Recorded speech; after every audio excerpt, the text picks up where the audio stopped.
అసువులు బాసిన అమరులను స్మరించుకుంటూ వారి త్యాగాలను గుర్తు చేసుకుంటూ మరి పెద్దలు కేసీఆర్ గారు మా అందరి చేత కూడా నివాళి అర్పింపజేసి అట్లాగే తెలంగాణ ఉద్యమంలో మొదటి నుంచి మాతో కలిసి నడిచిన మిత్రులు వారు జర్నలిస్టులు అయితేనేమి, లాయర్లు అయితేనేమి, విద్యార్థులు అయితేనేమి, ఉద్యోగులైతేనేమి, తెలంగాణలోని సబ్బండ వర్గాలు సకల జనులు అందరికీ కూడా ఈ సమావేశం ద్వారా ధన్యవాదాలు కూడా మేము తెలిపాము. మాకు ఆనాడు ఉద్యమంలో సహకరించిన వారు, తర్వాత రాష్ట్ర ఏర్పాటు జరిగిన తర్వాత కూడా రాష్ట్రం దేదీప్యంగా ముందుకు పోవాలని చెప్పి మాతో కలిసి నడిచిన వారు, మాకు సహకరించిన వారు అందరికీ కూడా ఈ సమావేశం మరి ధన్యవాదాలు చెప్తూ తీర్మానం చేసింది. అట్లాగే ఈ సమావేశంలో కొన్ని కీలకమైన నిర్ణయాలు కూడా తీసుకోవడం జరిగింది. ముఖ్యంగా ప్రస్తుతం అరాచక కాంగ్రెస్ పరిపాలన ఏదైతే జరుగుతూ ఉన్నదో మరి దానికి సంబంధించి కొన్ని నిర్ణయాలు కూడా తీసుకోవడం జరిగింది. కేసీఆర్ గారు చాలా సుదీర్ఘంగా పార్టీ ఏర్పాటుకు మరి దారితీసిన పరిస్థితులు, ఆనాడు ఉమ్మడి ఆంధ్రప్రదేశ్లో తెలంగాణ ప్రాంతానికి జరిగిన అన్యాయం, ముఖ్యంగా ఇక్కడ వ్యవసాయదారులు, ఇక్కడి సాగునీటి స్థితిగతులు, ఇక్కడి విద్యుత్ కొరతతో అలమటించిన పరిస్థితులు ఇవన్నీ కూడా వివరిస్తూ అసలు ఏ నేపథ్యంలో రాష్ట్ర ఏర్పాటు కోసం నడుం బిగించాల్సి వచ్చిందో చాలా వివరంగా చెప్పారు. ఆ ప్రయాణంలో కలిసి వచ్చిన ప్రతి ఒక్కరిని కూడా స్మరించుకున్నారు.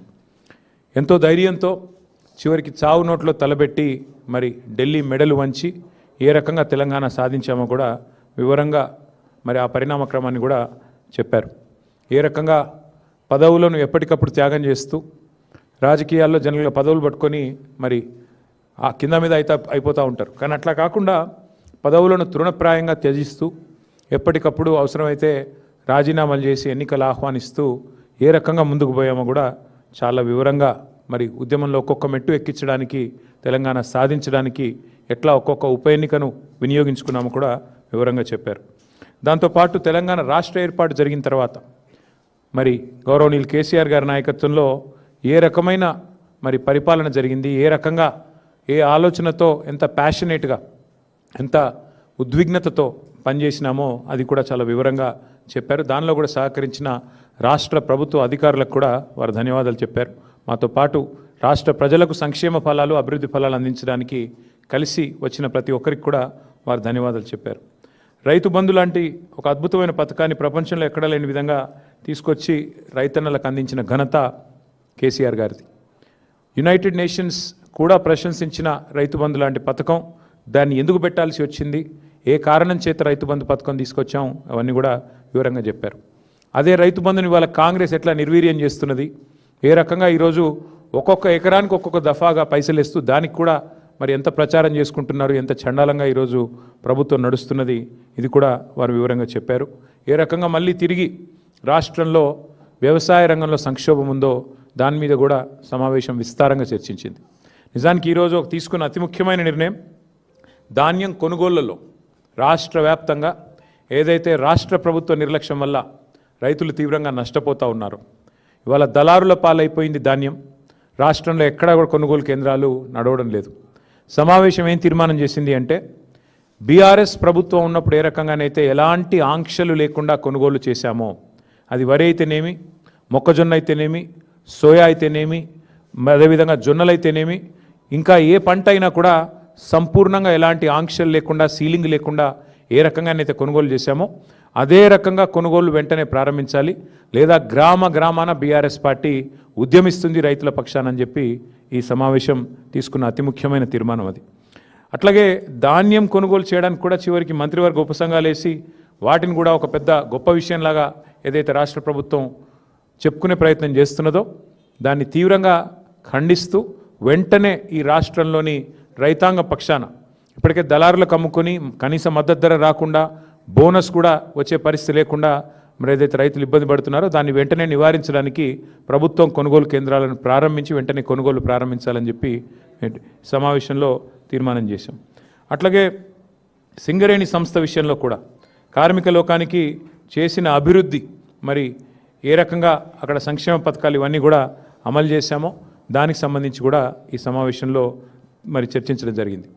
పార్లమెంట్లో భారతీయ జనతా పార్టీ ఎంపీ తేజస్వి సూర్య అనే వ్యక్తి తెలంగాణ ఏర్పాటును పాకిస్తాన్ ఏర్పాటుతో పోలుస్తూ మరి ఒక వేర్పాటువాద సమస్యగా చిత్రీకరించడమే కాకుండా తూలనాడే విధంగా అవమానించే విధంగా తెలంగాణ ప్రజల ఆత్మగౌరవాన్ని దెబ్బగొట్టే విధంగా వారు ఏదైతే మాట్లాడారో దాన్ని తీవ్రంగా సమావేశం ఖండించింది. నిజంగా అక్కడ ఒక్క బీఆర్ఎస్ ఎంపీ ఉన్న లోక్సభలో మరి వెంటనే తిరగబడి అక్కడికక్కడే అవసరమైతే తేజస్వి సూర్యని నిలదీసి క్షమాపణ చెప్పించే విధంగా కార్యాచరణ ఉండేది. కానీ వాళ్ళ తెలంగాణ ప్రజలు కూడా ఆలోచించాలని చెప్పి కూడా సమావేశంలో చాలామంది వక్తలు అభిప్రాయపడ్డారు. అక్కడ 8 మంది కాంగ్రెస్ ఎంపీలు 8 మంది బీజేపీ ఎంపీలు ఉన్నా చేష్టలుడిగి ఉత్సవ విగ్రహాల మాదిరిగా చూస్తూ కూర్చున్నారు తప్ప తేజస్వి సూర్య గారు తెలంగాణ ఏర్పాటును పాకిస్తాన్ ఏర్పాటుతో పోల్చినా కనీస స్పందన లేకుండా మరి నిశ్చేష్టులుగా ఏదైతే చూస్తూ ఉన్నారో దాని సమావేశం తీవ్రంగా నిరసించింది. తెలంగాణ ప్రజలు దయచేసి తెలంగాణ పార్టీ ఎంపీలు బీఆర్ఎస్ ఎంపీలు లేని లోటు ఏ రకంగా ఉందో ఆలోచించాలని చెప్పి కూడా ఈ సమావేశంలో చాలామంది వక్తలు అభిప్రాయం పడడం జరిగింది. తెలంగాణ పౌరుషం తెలంగాణ చావజచ్చిన కాంగ్రెస్ బీజేపీ ఎంపీల నిష్క్రియాపరత్వం పైన కూడా ఈ సమావేశంలో నిరసన వ్యక్తమైంది. అట్లాగే మరి అన్ని రాజకీయపరమైన అంశాలతో పాటు ముఖ్యమైన మరొక అంశం మన కేంద్ర ప్రభుత్వం తీసుకున్న నిర్ణయం. ఈ మహిళా రిజర్వేషన్ బిల్లుని మరి వారు ఉద్దేశపూర్వకంగానే అడ్డుకున్నట్టుగా కనబడ్డది. అల్టిమేట్గా చూస్తే డీలిమిటేషన్తో ముడిపెట్టి మరి అనవసరంగా లేని ఒక కార్యక్రమం స్టార్ట్ చేసి మొత్తానికి మహిళా లోకాన్ని దేశంలోని అందరి ప్రజల్ని కూడా గందరగోళంలోకి ఏదైతే భారతీయ జనతా పార్టీ ప్రభుత్వం నెట్టిందో మరి 30 ఏళ్ళుగా ఈ మహిళా బిల్లుకు సంబంధించిన చర్చలు జరుగుతూనే ఉన్నాయి. మరి మేము కూడా గతంలో ప్రభుత్వంలో ఉన్నప్పుడు చట్టసభల్లోనే మేము తీర్మానాలు కూడా చేసినాం. శాసనసభలో శాసన మండలిలో వెంటనే 1/3 రిజర్వేషన్ చట్టసభల్లో అమలు చేయాలి అని మా ప్రభుత్వం తరపునే ఆనాడు తీర్మానాలు చేసి పంపాం. ఈ సమావేశం ద్వారా కూడా మా పార్టీ యొక్క విస్తృత స్థాయి సమావేశం ద్వారా కూడా మహిళా రిజర్వేషన్ల విషయంలో పూర్తి చిత్తశుద్ధిని మళ్ళీ వ్యక్తం చేస్తూ తప్పకుండా వెంటనే కేంద్ర ప్రభుత్వం కూడా ఈ విషయంలో సానుకూల నిర్ణయం తీసుకొని రిజర్వేషన్లను వెంటనే అమల్లోకి తీసుకొని రావాలని చెప్పి కూడా మరి ఈ సమావేశంలో తీర్మానం పాస్ చేయడం జరిగింది. దాంతోపాటు మరి ఎస్ఐఆర్ అనే కార్యక్రమం ఏదైతే ప్రారంభం కాబోతా ఉందో ఆ విషయంలో కూడా చాలా కూలంకషంగా ఈ సమావేశంలో చర్చ జరిగింది. స్పెషల్ ఇంటెన్సివ్ రివిజన్ పేరిట మరి వెస్ట్ బెంగాల్లో దాదాపు 95 లక్షల ఓట్లు తొలగించడం జరిగింది. బీహార్లో 65 లక్షల ఓట్లు తొలగించడం జరిగింది. అట్లాగే రేపు తెలంగాణలో కూడా మే నెలలో ఈ ఎస్ఐఆర్ అనే కార్యక్రమం ప్రారంభమవుతా ఉంది. కాబట్టి ఈ విషయంలో పార్టీ మొత్తం కూడా టాప్ టు బాటం గ్రామ స్థాయి నుంచి మొదలు పెడితే బూత్ స్థాయి నుంచి మొదలు పెడితే స్టేట్ స్థాయి దాకా కూడా ఫోకస్ చేయాలని చెప్పి మా పార్టీ అధ్యక్షులు దిశానిర్దేశం చేశారు. ఈ విషయంలో ఎందుకంటే ఓట్ల తొలగింపు ప్రక్రియ పేరిట జరిగిన నాటకం, దొంగ ఓట్ల చేర్పుల వల్ల జూబ్లీహిల్స్ ఎన్నికల్లో జరిగిన నష్టం దాదాపు 15,000 దొంగ ఓట్లు జూబ్లీహిల్స్ ఎన్నికల్లో మా ఓటమికి కూడా కారణమే అనే ఒక అభిప్రాయం కూడా సమావేశంలో వ్యక్తం కావడం జరిగింది.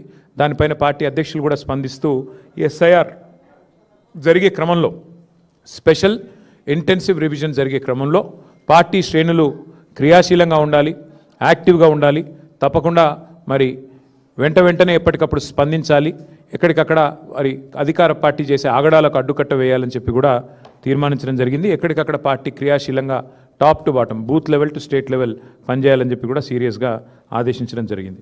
అట్లాగే పార్టీ యొక్క సంస్థాగత నిర్మాణం మీద కూడా చాలా విస్తృతమైన చర్చ జరిగింది. సభ్యత్వ నమోదు, పార్టీ యొక్క కమిటీలు, ఇవన్నిటి విషయంలో చర్చ జరిగింది.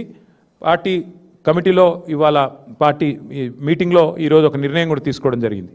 రాష్ట్ర వ్యాప్తంగా ఉన్న అన్ని కమిటీలు ఎక్సెప్ట్ స్టేట్ కమిటీ మినహా అన్ని కమిటీలను కూడా ఈరోజుతో రద్దు చేయడం జరిగింది. ఎందుకు అంటే కొత్త కమిటీలు వేసుకోవాలి, మెంబర్షిప్ వేయాలి, కాబట్టి దానికి మార్గం సుగమం చేయడానికి అన్ని కమిటీలను కూడా రద్దు చేస్తూ నిర్ణయం తీసుకోవడం జరిగింది. అంటే గ్రామ కమిటీ నుంచి మొదలు పెడితే అన్ని కమిటీలు, జిల్లా కమిటీ దాకా అన్ని కమిటీలను కూడా రద్దు చేయడం జరిగింది. కేవలం ఒక స్టేట్ కమిటీ మాత్రమే ఫంక్షనల్గా ఉంటుంది. ఆ స్టేట్ కమిటీ ఆధ్వర్యంలో మెంబర్షిప్ కార్యక్రమానికి పోతాం. రాష్ట్ర వ్యాప్తంగా మరి ఈ మెంబర్షిప్ కార్యక్రమాన్ని కూడా రెండు మార్గాల్లో చేస్తాం. ఆన్లైన్ మరియు ఆఫ్లైన్. అంటే ఆన్లైన్ అంటే డిజిటల్ మోడ్లో, ఆఫ్లైన్ అంటే మరి పుస్తకాల ద్వారా, మెంబర్షిప్ పుస్తకాల ద్వారా 2 మార్గాలుగా తప్పకుండా చేస్తాము. మా ఆలోచనల్లో ఒకటే, రాశి కంటే వాసి ముఖ్యం.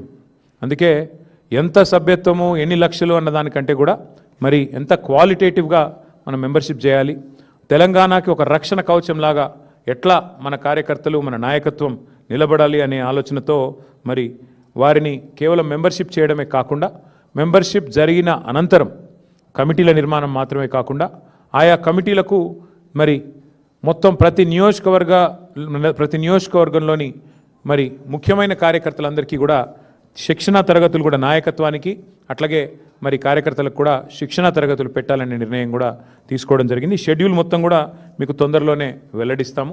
ఎందుకంటే ముందుగాల కొంత దానికి ప్రిపరేటరీ వర్క్ ఉంది. ఆ ప్రిపరేటరీ వర్క్ అయిన వెంటనే, ఎందుకంటే ఆల్రెడీ ఉన్న కమిటీలు రద్దయ్యాయి కాబట్టి వెంటనే మెంబర్షిప్ స్టార్ట్ చేయాల్సి ఉంటుంది. కానీ దానిలో కూడా ప్రాసెస్ ఉంటుంది. మీకు తెలుసు, ప్రజాస్వామికంగా ఎన్నికలు చేయాలి, దానికి ప్రిసైడింగ్ ఆఫీసర్ల నియామకం జరగాలి, పరిశీలకుల నియామకం జరగాలి. ఇవన్నిటి మీద కొంత ప్రిపరేటరీ వర్క్ ఉంది. కాబట్టి తొందరలోనే ఆ షెడ్యూల్ కూడా ప్రకటించి ఎప్పటి నుంచి మెంబర్షిప్ స్టార్ట్ అవుతుంది, ఎప్పటి నుంచి మరి కమిటీల నిర్మాణం ఉంటుంది, ఇవన్నీ కూడా మళ్ళీ కేసీఆర్ గారి ఆధ్వర్యంలో ఒక సమావేశం బహుశా తొందరలోనే జరుగుతుంది. ఆ సమావేశంలో ఆ పుస్తకాలు ఇవ్వడం, మెంబర్షిప్ పుస్తకాలు, ఇంకా మిగతా కార్యక్రమాలు, మిగతా సంస్థాగత నిర్మాణం, శిక్షణా తరగతుల డేట్లు ఇవన్నీ కూడా అనౌన్స్ చేయడం జరుగుతుంది. అది కూడా తొందరలోనే చేయబోతూ ఉన్నాం.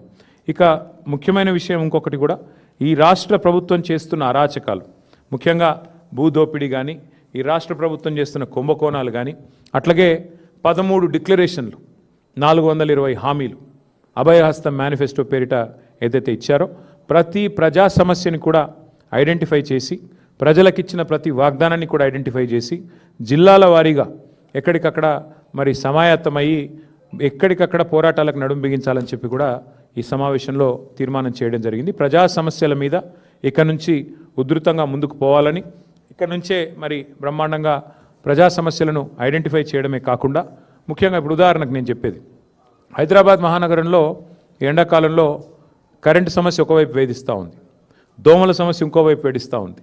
అట్లాగే మంచినీళ్ళు, ఇవాళ ఎక్కడో కాదు, కేసీఆర్ గారి ఇంట్లోనే మంచినీళ్ళ ట్యాంకర్ పెట్టుకుని నీళ్ళు తెచ్చుకునే పరిస్థితి వచ్చింది. అంటే ఈ రకమైన వ్యవహారం ఈరోజు రాష్ట్ర వ్యాప్తంగా ప్రతి ఇంట్లో ఉంది, ప్రతి సామాన్యుడికి కూడా ఇదే కష్టం ఉంది. కాబట్టి ఈ ప్రభుత్వం వచ్చినాక కుప్పకూలిపోయిన వ్యవస్థలు, మరి ప్రజలకు ఉన్న అవస్థలు, ఇవన్నిటిని దృష్టిలో పెట్టుకొని జిల్లాల వారీగా ఎక్కడికక్కడ మరి మా నాయకత్వం సమావేశం అవుతుంది.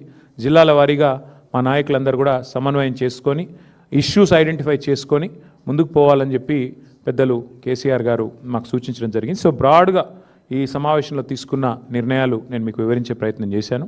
వాటి విషయంలో ఏమన్నా మీకు అనుమానాలు కానీ ఇంకేమన్నా ప్రశ్నలు కానీ ఉన్నట్టయితే, అంటే ఉన్నవాళ్ళు పోతే కొత్త వాళ్ళు రావాలి కదా బ్రదర్. అంటే టాప్ టు బాటమ్ కాదు Ravi, top to bottom booth committee నుంచి ఇవాళ మొత్తం అన్ని డిస్ట్రిక్ట్ కమిటీల దాకా అన్ని రద్దయినాయి. కేవలం ఒక స్టేట్ కమిటీ మాత్రమే ఫంక్షనల్ ఉంటుంది, ఎందుకంటే అది కూడా రీకాన్స్టిట్యూట్ చేయాల్సి ఉంటుంది తర్వాత. బట్ ఇప్పుడు ఎందుకు లైవ్ ఉంటుందంటే, మేము మెంబర్షిప్ పర్యవేక్షించడానికి స్టేట్ లెవెల్ కమిటీ ఉండాలి కాబట్టి వారందరూ కూడా పర్యవేక్షణకు, అట్లాగే ఎన్నికలు ప్రతి నియోజకవర్గానికి అబ్జర్వర్లను, కోఆర్డినేటర్లను కూడా నియమిస్తాం. ఏది మెంబర్షిప్కి, కమిటీలకి, ప్రతి కాన్స్టిట్యున్సీకి కూడా మరి స్పెషల్గా స్టేట్ పార్టీ నుంచే కోఆర్డినేటర్లను పంపిస్తాం. కాబట్టి దానికోసం స్టేట్ కమిటీ ఒకటి లైవ్ ఉంటుంది, మిగతా అన్నీ కూడా రద్దయినాయి. ఆ తర్వాత ఇప్పుడు కొత్తగా ఏర్పాటు చేసుకునే మెంబర్షిప్ కార్యక్రమం, ఆ తర్వాత మళ్ళీ మనకి కమిటీలు, ఆ కమిటీల తర్వాత కొత్త జిల్లా పార్టీ అధ్యక్షులు, దానికి ఒక ఫార్మాట్ ఉంది. ప్రిసైడింగ్ ఆఫీసర్ నియామకం చేయాలి, ఎవరైనా పోటీ పడదలుచుకుంటే పోటీ పడవచ్చు, ఆ రకంగా ముందుకు పోవాలి. కాబట్టి ఆ ప్రక్రియ మొత్తం సాఫీగా కొనసాగడానికి స్టేట్ పార్టీ ఆధ్వర్యంలో ఇక్కడ పెద్దలు రావుల చంద్రశేఖర్ రెడ్డి గారు ఉన్నారు, పర్యాద కృష్ణమూర్తి గారు, ఎల్రమణ గారు, ఇంకా చాలామంది పెద్దలు ఉన్నారు. వారందరూ కూడా కూర్చొని కొంత వర్క్ చేసి దీన్ని ముందుకు తీసుకుపోవాలని చెప్పి పార్టీ అధ్యక్షులు ఆదేశించడం జరిగింది. ఎస్ఐఆర్ల విషయంలో మేము ఇప్పటికే అప్రమత్తం అయ్యాము. ఎందుకంటే బీహార్ ఎన్నికల సందర్భంగానే మా టీము, నా ఆధ్వర్యంలో మా గౌరవ పార్లమెంట్ సభ్యులందరం కలిసి మరి చీఫ్ ఎలక్షన్ కమిషనర్ని, 2 ఎలక్షన్ కమిషనర్లను కూడా మేము కలవడం జరిగింది. మా విజ్ఞప్తి మేరకే ఎస్ఐఆర్లో కొన్ని మార్పులు చేర్పులు కూడా వారు చేశారు. బూత్ లెవెల్ ఏజెంట్స్ అపాయింట్మెంట్ కూడా నిజంగా చెప్పాలంటే ఇది బీఆర్ఎస్ ఆ రోజు ప్రతిపాదించిందే. ఇక్కడ ప్రతి గ్రామంలో ప్రతి పార్టీకి నాయకత్వం ఉంటుంది, బూత్ లెవెల్లో కూడా ఉంటుంది. కాబట్టి మీరు మాకు అవకాశం ఇవ్వండి, కొత్త చేర్పులు కానీ ఏమైనా డిలీషన్లు కానీ ఉంటే పారదర్శకంగా చేయండి అని చెప్పి మేము ఆ రోజు ఢిల్లీలో పోయి విజ్ఞప్తి చేశాం. దానికి అనుగుణంగా వారు స్పందించారు, అది మార్పు చేశారు. మేము కూడా బూత్ లెవెల్ ఏజెంట్ల నియామకం ఇప్పటికే దాదాపుగా మరి 90 నియోజకవర్గాల్లో పూర్తయింది. ఇక మిగతా ఒక 20-25 నియోజకవర్గాల్లో పూర్తి చేయాలి. అది కూడా రాబోయే 2-3 రోజుల్లో చేస్తాము. చేసి BLA అంటారు బూత్ లెవెల్ ఏజెంట్లు, అఫీషియల్గా BLO ఉంటారు బూత్ లెవెల్ ఆఫీసర్, వారితో సమన్వయం చేసుకుని పారదర్శకంగా ఈ ప్రక్రియ సాగడానికి మా పార్టీ వైపు నుంచి విజిలెంట్గా ఉండాలని చెప్పి మా పార్టీ అధ్యక్షులు సూచించారు. దానికి అనుగుణంగా ముందుకు నడుస్తాం. రాశి కంటే వాసి ముఖ్యమని నేను అన్నాను. అంటే ఏదో పేరుకి 1,00,000 దాటింది 2 లక్షలు దాటింది అన్నట్టు కాకుండా చాలా క్వాలిటేటివ్గా పని చేయండి అని చెప్పి మా అధ్యక్షుల వారు సూచించారు. దానికి అనుగుణంగా మా ఆలోచన ఏమి అంటే తప్పకుండా ఎక్కువ ఎంత ఇప్పుడు నాకు రమణ గారికి పోటీ పెట్టుకొని ఆయన 1,00,000 అంటే నేను 1,10,000 అట్లా కాకుండా నిజంగా నికార్స్గా ఎంతైతే మెంబర్షిప్ జరుగుతుందో ఆ పద్ధతుల్లో చేయాలి. ఆ ఎంపిక చేసిన మెంబర్స్ ఎవరైతే ఉంటారో వాళ్ళనే మళ్ళీ కమిటీలో నియమించి క్రియాశీల సభ్యులకి కమిటీలో ఉండే అవకాశం ఉంటుంది. సో ఆ క్రియాశీల సభ్యులు కమిటీలో ఏర్పాటు చేసుకుంటూ టాప్ టు బాటం అంటే బూత్ లెవెల్ నుంచి స్టేట్ కమిటీ దాకా మళ్ళీ పునర్నిర్మాణం జరగాలి. ఆ డేట్స్ ఏంటి అనేది నేను మీకు తొందరలోనే చెప్తాను. ఎందుకంటే మళ్ళీ కేసీఆర్ గారు ఈ ప్రిపరేటరీ వర్క్ అంతా మేము చేయాలి. పేపర్ వర్క్, దానికి సంబంధించిన ప్రిసైడింగ్ ఆఫీసర్ల నియామకము, ఎన్నికల ప్రక్రియ, ఏ విండో ఉండాలి, బుక్స్ ప్రింటింగ్ ఇవన్నీ ఉంటాయి. కాబట్టి దానికి కొంత సమయం కావాలి మాకు. అది అయిపోగానే వెంటనే కేసీఆర్ గారి ఆధ్వర్యంలో మరో సమావేశం జరుగుతుంది. బట్ ముఖ్యమైన నిర్ణయం ఈరోజు కమిటీలన్నీ రద్దయినాయి కాబట్టి కొత్త కమిటీల ఏర్పాటుకు ఇది మొదటి అడుగు ముందు పడ్డట్టే లెక్క.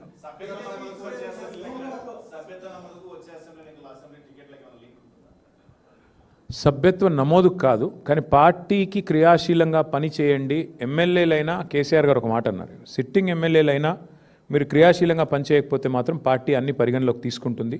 క్రియాశీలంగా ఉండండి, కార్యకర్తలకు అందుబాటులో ఉండండి, ప్రజలకు అందుబాటులో ఉండండి, సవ్యంగా పార్టీ ఇచ్చిన టాస్క్లు పూర్తి చేయండి అని చెప్పారు. చెప్పడంతో పాటు పార్టీ అన్ని గమనిస్తుంది, రేపు టికెట్ ఇచ్చేటప్పుడు ఇవన్నీ కూడా పరిగణలోకి తీసుకుంటామని కూడా చెప్పారు.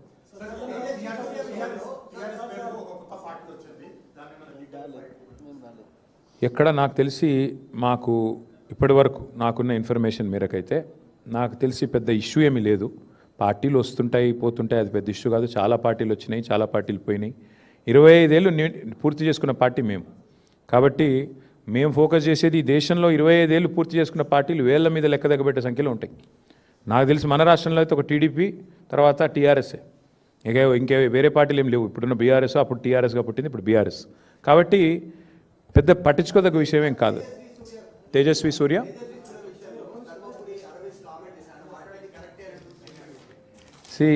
వాళ్ళ పార్టీ ఫిలాసఫీ అది కావచ్చు.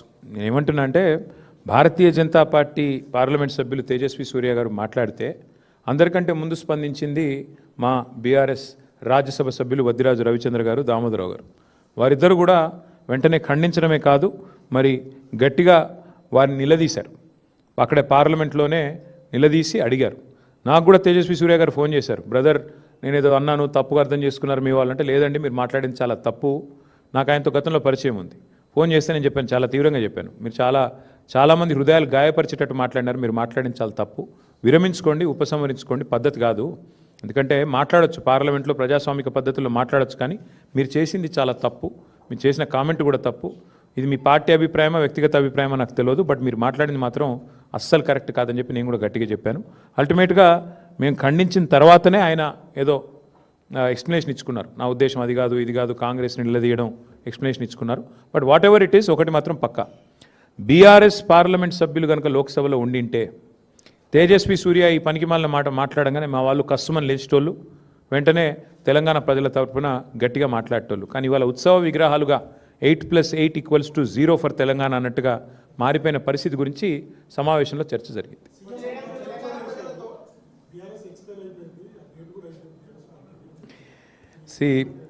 చీఫ్ మినిస్టర్ గారికి నా రిక్వెస్టు, మీరు చీఫ్ మాటలు మాట్లాడటం బాగుండదు. ఎందుకంటే మీరు ఒక చీఫ్ మినిస్టర్గా మాట్లాడితే, ఏదైనా విధానపరమైన విషయం మీద మాట్లాడితే ప్రధాన ప్రతిపక్షంగా మేము స్పందిస్తాం, మాట్లాడతాం, మీకు జవాబిస్తాం. మీకు విషయం మాట్లాడే తెలివి లేదు. ఎంతసేపు విషయం జిమ్మడం, పర్సనల్గా దూషణలు, పర్సనల్గా గలీజ్ మాటలు తప్ప రేవంత్ రెడ్డి గారికి ఇంకోటి రాదు. వారిని నేను అడిగేది ఏమంటే ఒకటి, ఇవాళ వాస్తవం ఏమంటే ఎక్స్పైరీ అయిపోయిందని మాట్లాడుతున్నాడు ఆయన. కాంగ్రెస్ పార్టీ చెతికిలబడి ఇప్పటికీ ఎన్నేళ్ళు అయిందండి? 12 ఏళ్ళ 13 ఏళ్ళ?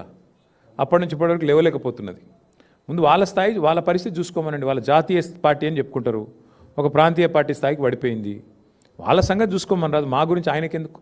మా పార్టీ ఏందో, మా పార్టీ ప్రస్థానం ఏందో, మా పార్టీ ఏం చేసిందో, మా పార్టీ ఎట్లా ప్రజా పోరాటాలు చేసి ఓ రాష్ట్రాన్ని ఢిల్లీ మెడలు వంచి సాధించిందో, వాళ్ళ జాతీయ నాయకత్వాన్ని అడిగితే ఢిల్లీని ఎట్లా గడగడలాడించిందో వాళ్ళ జాతీయ నాయకత్వాన్ని అడిగితే వాళ్ళు చెప్తారు.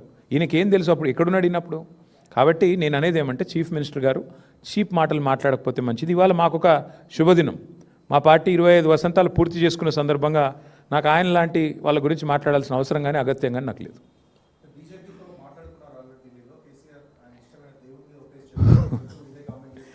దేవుళ్ళ మీద ఓట్టేసి రుణమాఫీ చేస్తాను తప్పినోడు గురించి ఏం మాడతావు బ్రదర్ నువ్వు?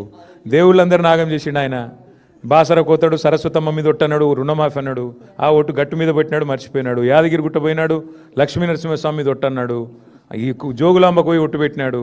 ఇంక అట్లాంటి ముఖ్యమంత్రి గురించి ఏం మాట్లాడమంటావు, ఏం చెప్పమంటావు? ఆయన మనిషి, ఆయన నోటికి ఆయన మాటకు విలువ ఉన్నది. ఏదో మాడుతూ ఉంటాడు ఏదో టైంపాస్కి. మీరు ఎప్పుడు మీకేమైపోయిందంటే పత్రికలలో కూడా ఆయన మాట్లాడితే పాపం రాయక తప్పని మజ్బూరీ వచ్చింది మీ మేనేజ్మెంట్లు. ఇక ఆయన చీట్ చాట్ చేసినా ఏం చేసినా మీరు రాస్తారు. అదో చీట్ చాటు మళ్ళీ మీరు రాసుడు. అంతగానం ఉంటే బయటికి రమ్మని మాట్లాడమని మేము ఎందుకు వద్దంటే. But thank you. ఇన్ని మంచి మాటలు చెప్పిన ఆయన గురించి ఎందుకు.